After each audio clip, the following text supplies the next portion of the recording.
बघा, आमच्या इथं एक तुळशीचं झाड आहे. तुळशीच्या झाडाच्या इथनं आम्ही स्नेक प्लांट लावलं आहे, सगळ्यात महत्त्वाचं म्हणजे.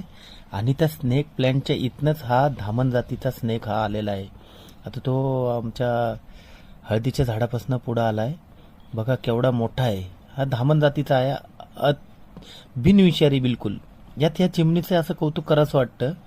ती बिलकुल छोटीशी एवढीशी, पण त्याच्या पुढं मागं कडीपत्त्याच्या झाडापासून पुढं आला आहे. आता बघा, आता पुढं ते एक ब्रह्मकमळ आहे, त्याच्या इकडनं ह्या साईडला एक आमचं याचं झाड आहे.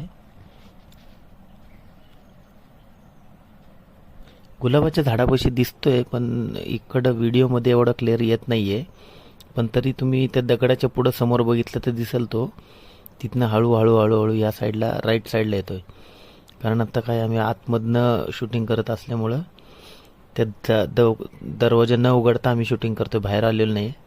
कारण आहे बिनविषारी, पण तरी पण बघून भीती वाटते. बघा दिसला आता, त्याच्या खालनं तो पलीकडे गेलेला आहे. तर ते पाईप पडलं, त्या पाईपाच्या पुढनं बघा तुम्हाला दिसेल तो त्या साईडलाच गेलेला आहे, राईट साईडला.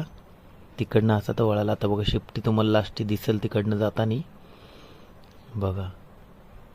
आणि तसं काही नाही, आता दिसलं का ह्या कटोरीच्या पलीकडे बघा समोर. आता आम्ही दरवाजा उघडला, आता थोडीशी हिंमत आली आम्हाला. ह्या बघा ती चिमणी काही त्याचा पाठपुरावा सोडत नाहीये.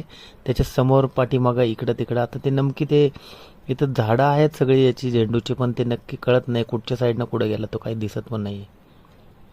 तो बहुतेक पलीकडे त्या होलमधनं गेला असेल. बघूया आपण नंतर.